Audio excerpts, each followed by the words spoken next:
wherever you go, whatever they get into. From chill time to everyday adventures, protect your dog from parasites with Credelio Quattro. For full safety information, side effects, and warnings, visit CredelioQuattroLabel.com. Consult your vet or call 1-888-545-5973. Ask your vet for Credelio Quattro and visit QuattroDog.com. Edit audio.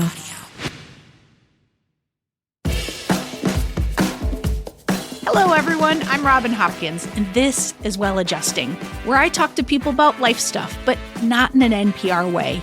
It's more like we're at the bar, having cocktails, getting into your business sort of way. It's giving drunk NPR. Oh, and producer Steph is here too. Hello. Today, we chat, well, living your best life on the road. Well, hello, friends. Okay, Robin here. Now, listen, for this episode, you're going to hear the sounds of clinking glass, maybe some silverware, maybe some random chatter, and that is because I am on the road. I am on a little vacation in Spain for a wedding. Yes, and if you have listened to our back catalog of episodes, there was the episode where Steph and I were live in a bar and we were taking questions from people. And there was these two guys, Baron. If you haven't listened to this episode, for God's sakes, go back. But Baron and Baron came and said, should we do a destination wedding? And of course, Steph and I were like, yes, you do. And guess what? Now we are here for this wedding. That means that producer Steph is here with me. Hello. It also means that immediately we started chatting about, we're going to be here for this wedding. And, Steph and I, we are who we are. So obviously we will need to record an episode about traveling and managing stressors of traveling, all the things that go into a road trip. Now, we could have said, yeah, we need a vacation, Steph. We could have said that. But we did not. We said, let's do an episode. So, I mean, at least there's cocktails right here. Okay. Anywho, in preparation for this event, we sourced a few questions from fellow travelers, and one of my fellow travelers, my friend Natalie, my good pal Natalie, is here, and she's going to help us give you some advice. So, Steph, Nat, are we ready to talk travel? Yes. Yay. Natalie in a distance.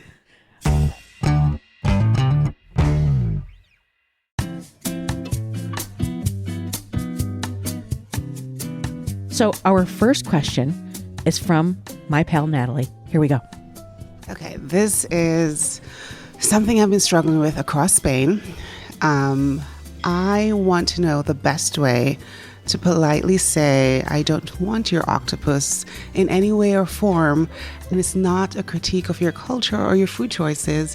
And I've been served octopus in many places. It's just not my cup of tea. How do you say that nicely and authentically without someone saying this way and this sauce is going to make you love it, because you don't love it? I have to say, I absolutely love this question because I am, you know me, Steph, like I eat like a fourth grader. Like I've never met a chicken nugget I didn't love. And I don't like seafood. And in my entire life, everybody, no, but you haven't tried this seafood. Try this seafood. That's how I feel. And how has that gone for you? It goes really badly every time. But because I'm so defensive about people thinking I'm not open about it, I try it every time. I tried octopus last night and it hurt not just the insides of my mouth, but my soul. Mm-hmm. And it sparked an entire conversation with the woman across from me who was from Portugal about whether or not to be open with foods. And I don't know, like, I feel like the direct approach is the answer. Just, I am open to foods. I do love foods. I have tried this food a million times and I don't like it. I feel like that still makes you sound defensive. Oh, it's 100% defensive. Because the reality is, why can't we just be like, no, thank you, and not be thought of as an ugly American? Well, first of all, Americans are ugly. Did you say aren't or are? Are. Yeah. The person that asked this question is Jamaican, which I feel like does make it different. 100%. I mean, she grows up in a seafood culture. Yeah. And I think the reason I'm pointing that out is, like, I grew up very Italian, like eels in the bathtub, and then we would take the eels out and cut off their heads and put them in pasta. Why are they in the bathtub? Because it's a large body of water. Okay. I mean, there was a sink that it got upgraded to because my mom didn't like that I was playing with the eels, but it's a whole thing. Anyways, but when I got older, I was like, I'm just done eating animals. Okay. And no one understood that. No one liked it. And for probably 20 years, there's still, honestly, people in my family are like, well, just try it. Just eat it. And I'm like, I'm a grown-ass adult. I don't want it. Well, so are we saying the answer is just don't care what those people think of you and be polite about it? Because I mean, that's all I can think to do. But to me, it's like I am always going to step into the defensive territory, and I am going to explain why, whether I need to or not, probably. I feel like you only explain if people ask, but I am always just like, no, thank you. And I don't want that. And I never go on like a TED talk about why I don't want it, but I just say like, I don't want that. Like, no, thank you. I would say this will be yet another bit of well-adjusting advice that we're saying we know is hard to do. So I think I would ultimately say, do what you want to do, and then don't let that person get to you because they don't know you. They don't know your history. And again, that's easier said than done. Or just lie. Just be like, I grew up in an octopus farm and I'm over it.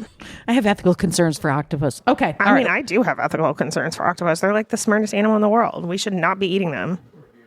But there's my TED talk. I was like, well, okay. I have no dog in that fight. So I'm going to move on to our next question. You have no octopus in that fight.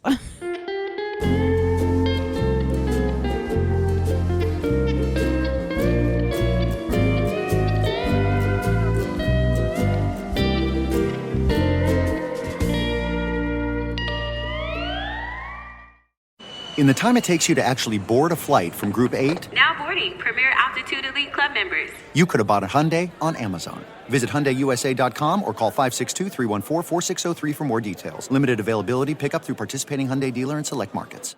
All right, so we have another question. This is a very good one. I'm really tied to my phone in my everyday life, and now that I use my phone for directions, itineraries, paying for things, I find that when I am traveling, it is very hard to unplug completely. What should I do? I guess, what are you doing on your phone? That is exactly what I was going to say. Like, I would set boundaries and parameters.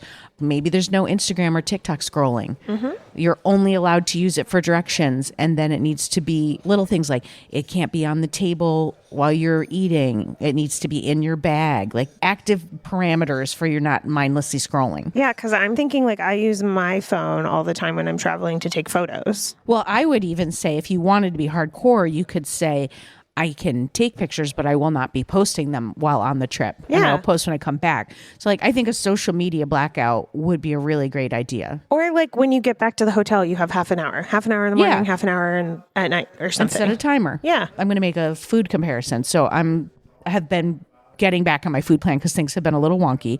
And I only had like a week or two under my belt. And I'm like, I'm going to go travel now. And I'm like, I won't even know what these meals are or how to like log them in a food journal. So I was like, I set rules. I was like, what I can do is I can say, I'm not going to snack in between meals. I am not going to go back for seconds. I'm not going to do desserts. Like, and I just set rounds and looked at portion control. And that has been enough to help keep me like, am I being as pristine as I would be back in the US? No. But is it keeping things gated, and is it keeping my need or want to do something that's not good for me at bay? Yes. And so like, I'm just a huge fan of like setting some parameters great. and some thanks, Steph. Robin, I'm doing okay. I'm so happy. I'm so proud of you. Back in therapy, y'all. I love that. I love that though, because you're not being rigid with it and you're not being hard on yourself. You just adjusted within the boundaries that you could. And I love that. Well, I think, because I'd like to get this off of me, I think that that would be a really great like type of thing to do to help you with that. Set up the parameters. I guess the only trouble is a lot of that, and this is what the parameters are good for, a lot of that is arbitrary and self-imposed. No, like mindless. Like I feel like people use their phones and they don't like actually realize they're using their phone. Well, I think that's why I'm like, I agree with exactly what you said to start, is like, what's the thing you're doing on it? Is it a useful thing to help you for the trip, or are you being mindless? Yeah. I think anything where you catch yourself and you're not being present to where you are, because isn't that the whole point, is to be someplace else? Yeah. Yeah. I don't think using your phone is always bad. No. So that's what I'm saying. Like, do what's good for it. Take the judgment away, you're saying. I like that. Okay. All right, let's take a listen to this question. When I plan a vacation, I'm always envisioning me on a beach, relaxed, enjoying things with no stress. But often I find when I travel, I'm the same person with the same stressors. So I'm wondering what I can do to like truly relax and maybe be less me on vacation. Be less me on a travel or a trip. I hate to say it, but I don't know that that's possible. It's like that whole saying, wherever you go, there you are. I mean, I took a whole 2-month sabbatical in my early 30s because I was like, I'm so tired. And I thought I was going to go learn to surf. I thought I was going to go and like be a different Robin. And all I found was that I just brought Robin to Costa Rica. But I did learn that I'm not a person who makes friends easily while traveling. And that was problematic for traveling solo for 2 months. All right. Well, let's circle back to that later. I told you I'm back in therapy. I don't know if we're the people to come to for this advice because we are working. Well, but okay. No, but let's say that if we approach it similar to the question about your phone is, again, what is your... It's about like, what are your expectations, right? If you are going... Like this particular trip, I wanted to relax because it has been very stressful. And so... Then the question became, did I put too much pressure on myself to relax? Like, what are you doing? What are the stresses? And are they helping you or hindering you? And if they're hindering you, then like, can you set up systems so that you're not constantly in the stress? Well, can you set up a massage when you get there? If you are a stressful traveler who has like anxiety, what can you do to mitigate that anxiety? Like, can you make sure you're traveling with people who have your vibe? If you can't, what else can you put in place? Yeah. Start your day with a meditation. Start your day with like something that makes you feel present. I think the nice thing about traveling is you're not tied to the schedule that you're tied to at home, usually. Yes. And so there is opportunity to schedule things that make you feel more present and less stressed out. I'm like, schedule it. I know. We're like, schedule your joy. No, but I was going to say what's your intention going into the trip? Like, can you set an intention for it? Can you say, like, I know I'm a really bunged up person. Like, so can I go in and try to be less bunged? Like, my version for it this trip was like, I'm very bunged at home. I want to go on this trip and I want to be relaxed. So I didn't plan anything. Well, what I learned from that was all I did was then when I got to Madrid, not have restaurants to stay at, not know where I'm going. And it actually didn't work for me. So like from previous trips, I probably could have understood I probably should plan a few things, and that actually takes some of the pressure off. So thinking about who you are as a person and setting it up around that. Yeah. Like our friend Natalie, who's sitting here, she's a traveler who really like is not comfortable with germs and things so she travels with top sheets. She travels with like sanitation stuff. Like she knows who she is and she packs for herself. Natalie ain't never coming on a trip without a second piece of luggage. She is just not. And she knows herself, and I love that. I love that too. All right. Did we answer it? I think so. Okay. All right. Love your stress. That's the moral of the story. Well, it's kind of just accept yourself. Like you're not gonna be a different person because you crossed a state line. No. It's not happening. No. You're still not gonna like octopus. Yeah. And I learned that. Again. Yeah. Okay. All right. So let's go to our next question. This is from Tony. Okay. How do I step out of my comfort zone when on trips? I find that I want to do things that I would usually enjoy at home, but I want to be more open to new experiences.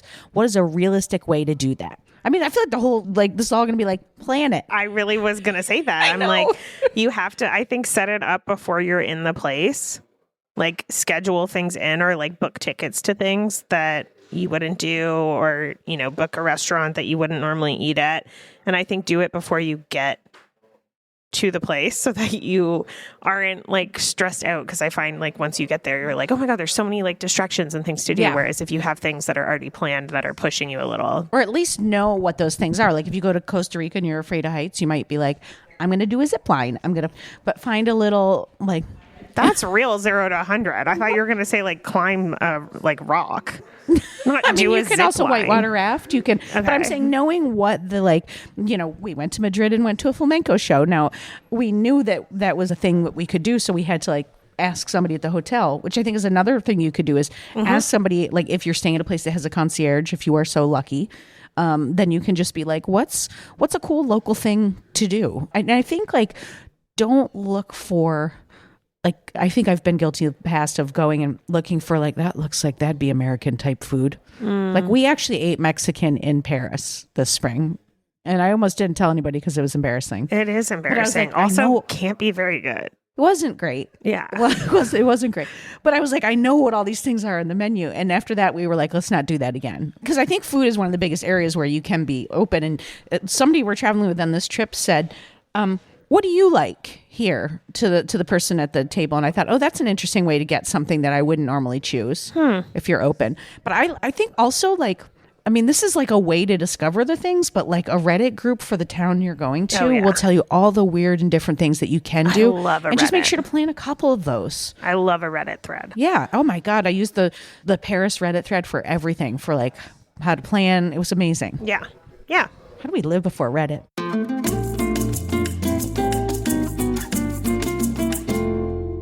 Okay, now we got a question from Amy.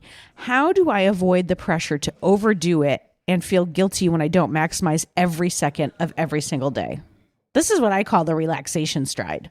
Like there's that point on vacation where you just know your shoulders are still up by your ears. You get the shoulder earrings and you can feel yourself trying to like relax, or at least maybe I should be speaking in I terms. I can feel myself trying to relax.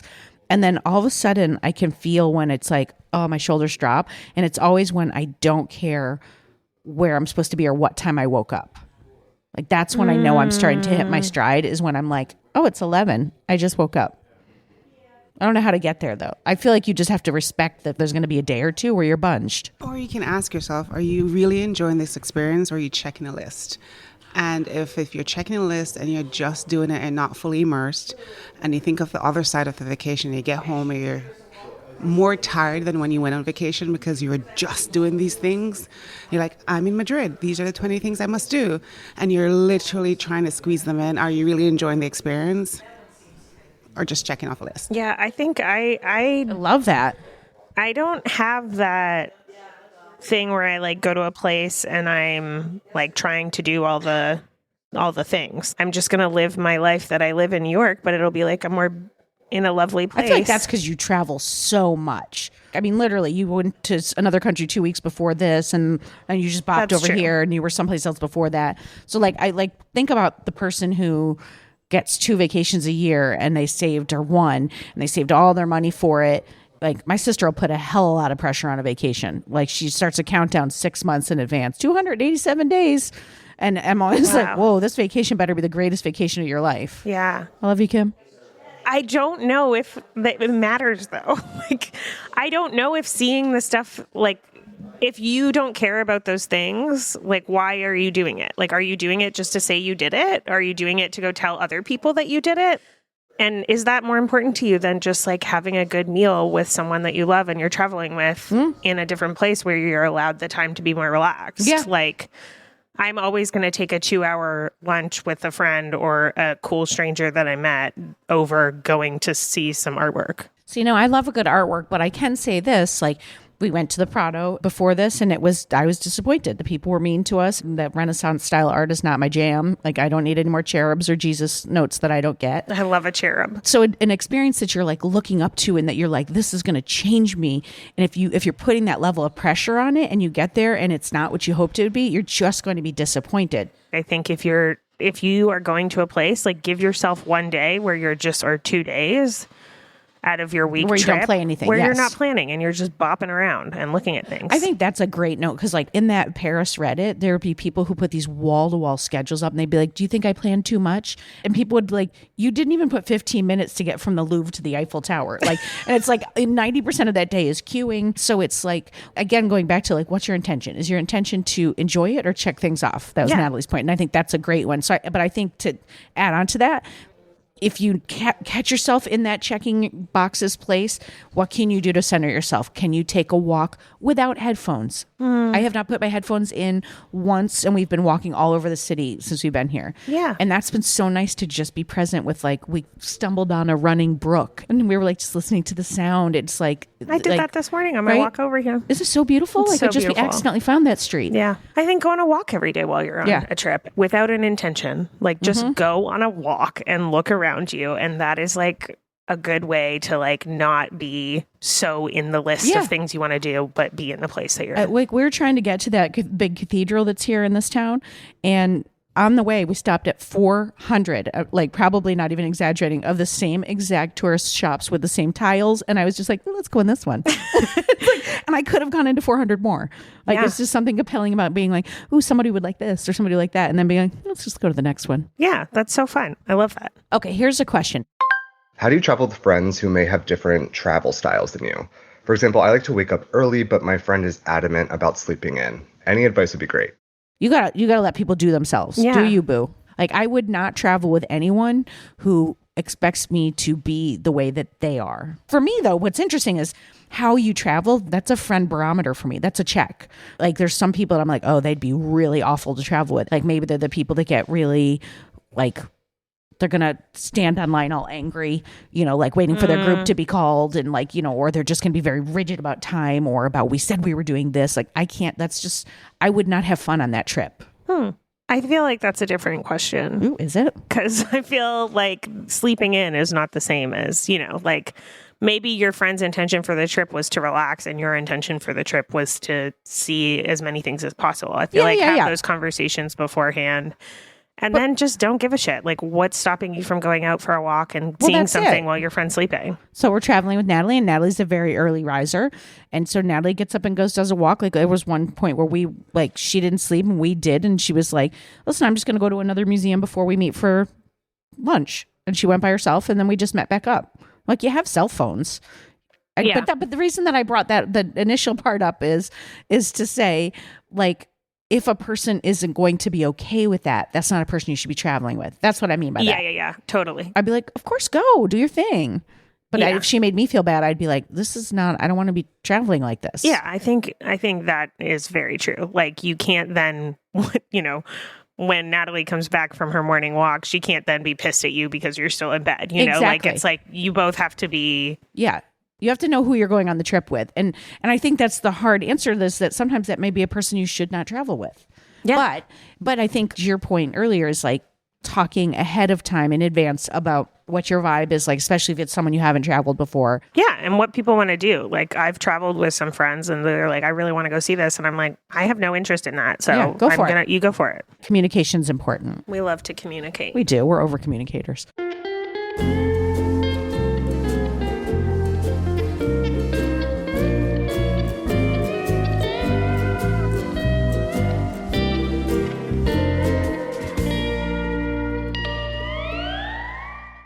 Okay, here's a money question, which I love. How do I balance the you only live once element of vacation spending with like having a realistic budget so that I don't feel like when I get home, I'm going to throw up when I get my credit card statement? They didn't say throw up. I added that. And I love this question. And I feel like because you added the throw up, you relate to this question. I know, I'm so into this question. But okay, so I'm going to say it's budget. And by the way, this may not work for everybody, but let's say you don't have a ton of money and you want to do this Paris trip. The first and foremost thing I'm going to say is budget for the 2 years planning up to it, so that you create a realistic budget. This is how much a hotel is. This is how much baggage check fees. This is how much I'm going to estimate I'm going to spend on doing crap and souvenirs and eating or drinking or, you know, tours, and save that money so that this is the most ideal scenario, so that when you go, like when I come home from this trip, I have already saved whatever I saved for it, and I will just literally take it and put it to my credit card so that it's paid. It won't even show up on my bill by the time my bill comes. Yeah. And I think that's the first thing that you can do. May not be realistic for everyone, but it's the first thing you can do. Yeah. I give myself a day budget because I find that I am more go with the flow. Mm-hmm. So if I say like, okay, you have, $50 a day over this many days, it's like I'm going to then, if I know tickets to something I want to go to are $25, I have $25 for the rest of the day. Yeah. And that allows me to like make decisions. And sometimes I'm like, okay, like I want $100 for a really fancy dinner the next day. So I'm going to buy groceries the day before and make myself something. Yeah. I'm going to grab a croissant in the morning so that I can have an expensive dinner at night. Yeah. Yeah. But I think, let's say you're not able to, like you have a wedding that you need to go to and you weren't fully able to pre-save and you have to be there. Mm-hmm. So I would then say, save as much as you can before you go. Pay for as many things in advance as you can. The budget's going to be critical. But then I'm going to tell you, like, okay, so you did only live once, but then you can't come home and be like, but I also really want this TV. Then you got to clean your junk up when you get home. Like, you have to try to be like, okay, no, I went, I had the time of my life, but that doesn't mean I get to have the time of my life for the next thing until this is taken care of. Because I just don't want you to carry debt. I'm going to get my mom voice on. Please don't carry debt. Yeah. Bad debt. Yeah, bad debt. And cards. what are you spending money on? I think that's the other thing. It's like, are you buying... Do you need a $50 t-shirt at the airport to remember this moment? No. It's like you can... I'd rather that you only live once on a really expensive meal, or you only live once on a tour that you were like, oh my God, I want to go to the Louvre and I want it to be guided and I want to skip the line because the line's insane. And that's going to be $200. And that takes my budget up. It's being like present with what you're spending money on and asking yourself if that's meaningful to you, because I'm sure to some people buying a t-shirt is meaningful. I don't know. Sure. All right, we just got one more question. Okay. I rarely travel, but soon I'm going on a long flight plus a train ride to the airport. Do you have any tips for me? Packing hacks, travel entertainment, a great snack that doesn't cause a huge sugar crash in an hour? I mean, you must have like a million tips. I have a million tips. You go first, because I have like 2. Tip number 1, I never check a bag, which Natalie just went... I never check a bag because I like to not spend more time at the airport, and I also do not trust airlines. So that's my first hack is I think you can fit everything you need for a trip unless you're bringing your own sheets. Natalie's deep breathing right now. Into a carry-on. I'm going to give you time for your rebuttal. That's packing hack. I mean, there's so many packing tutorials. I feel like just look up one on YouTube. Oh, yeah, I'm not going to tell you how to pack. That squish things down. Yeah, you can pack. Second tip is to always be prepared for the flight. So I think know how long the flight is going to be. Book in an extra hour because sometimes they fuck you. And get there early, get food at the airport early, so you don't have to buy their crap food on the plane. I always look up the plane that I'm flying on in my seat. And really? Like the type of plane, so I can like know what kind of flight it's going to be. Like, are you in a 3-row, or like, are there outlets? Is there like in-flight entertainment or not? And then on entertainment, download your Netflix if you have Netflix. Like rack up your phone with stuff, because I don't expect a plane to have a little TV anymore. Sometimes they do, sometimes they don't. Sometimes they don't. So look it up in advance. But I always download like 10 podcast episodes.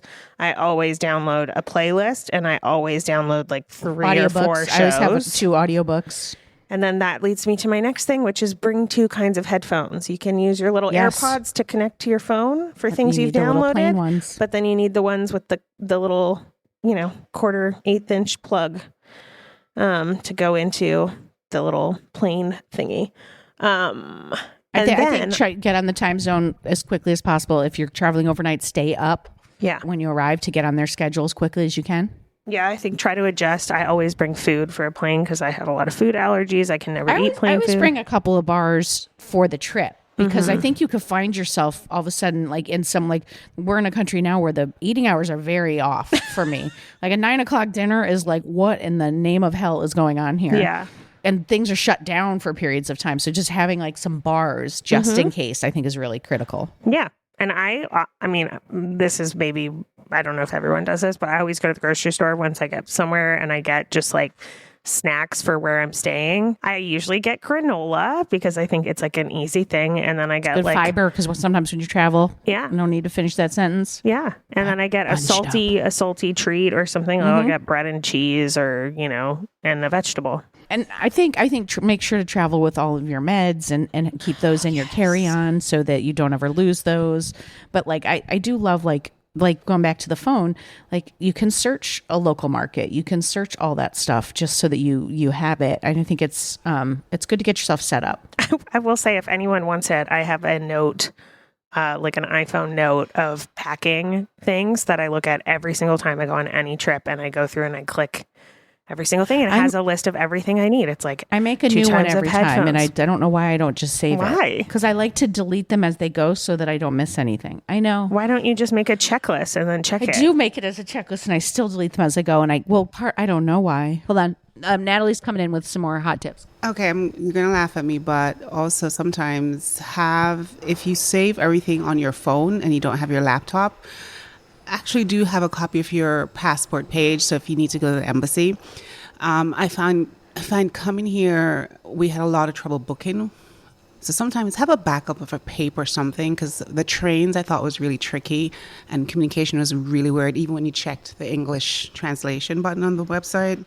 So anything can happen. There could be theft, and you need to know where you're going. So sometimes if it's somewhere where you don't speak the language, have a backup for your safety as well. Yeah. I would say on that note, know a phone number. Yeah. I think a lot of people today don't have like a phone number memorized of someone. I think it's always a good thing to have someone's phone number. Yeah, I keep a paper copy. If I travel like internationally, I keep a paper copy of my passport too, just in case. And like my full itinerary, like it's the 1990s. Although I didn't for this trip. How do you delete it when it's on paper? I throw it out. I recycle it. Shut up, Steph.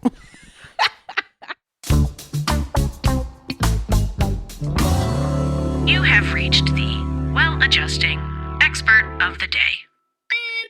My name is Annie Roderique-Jones. Everyone calls me Annie. And I am a travel journalist. And I have been now to maybe 65 countries or so, but I didn't get my passport until I was like 25 years old. So I really am trying to like make up for lost time. So my best tips for getting acclimated would be to first definitely embrace the jet lag. I know it's really difficult when you're working or you have meetings, but it's just an inevitable part of traveling. So I think sometimes it can kind of work in your favor. So for example, if like Southeast Asia has these great outdoor bar scene that goes super late at night, and you can kind of sit and mingle with these local people and, you know, work off that jet lag. Let's say you're up until 2 a.m. I definitely think taking a local food tour is something that has always been really fun for me. I just did one in Thailand. It was amazing. A local woman brought us around. I've done one in India before where you actually go into someone's home and they cook for you or you cook with them. So I think one, you're learning about the food of that culture. So you're not eating at the Applebee's and having like the Grand Slam breakfast omelet or whatever you're getting at these places. You're like, you know, really getting this like cultural experience to see what these people eat every day and where they source their ingredients from. And then you're also kind of helping to fuel the local economy by doing that because you're supporting these local businesses. Last week, I went to Thailand. I was in Bangkok and I just didn't have any plans. I was like, I'm just going to kind of wing it. I did that food tour, which was amazing. But then I just kind of, my husband and I were bar hopping and we would ask the bartenders, like, where should we go eat dinner? So we had this amazing recommendation for a bar from a friend who had lived in Bangkok. The bartender there told us where to go see live music. We went to go see the live music and someone there told us where to eat dinner late at night. And it was just kind of the snowball effect. I feel like it's something people enjoy doing. So that's kind of how I did it. I think you can also get on Reddit. That's like has been a good resource for me. And then I'll also do like a little call out on Instagram or something. You know, it's such a community, traveling is such a community driven effort anyway. So I think that, you know, reaching out to a community beforehand is always a really nice way to immerse yourself in the culture.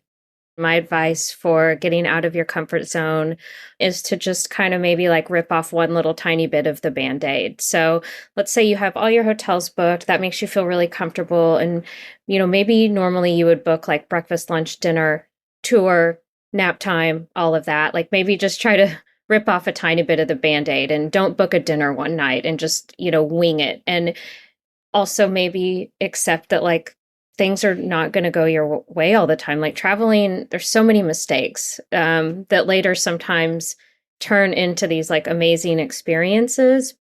I would say my biggest tip for being present is communicating with people. It's so easy to get on our phones right now when you're in, let's say, a car or a tuk-tuk and be videotaping whatever's around you, but instead you could be talking to that person. Having conversations with people is such an amazing way to learn about their culture. You know, you're visiting them. That's the whole thing. And so most people are really excited to tell you about where they're from.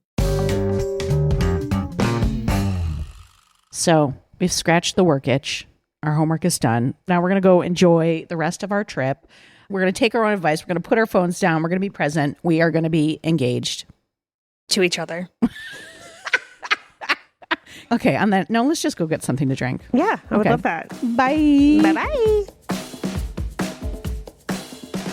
For more Robin, and you may need that, you probably don't need it, but like if you do, you can follow me at Real Rob Hops on all the platforms, all the socials, as the kids today say. Well Adjusting is an Edit Audio original series.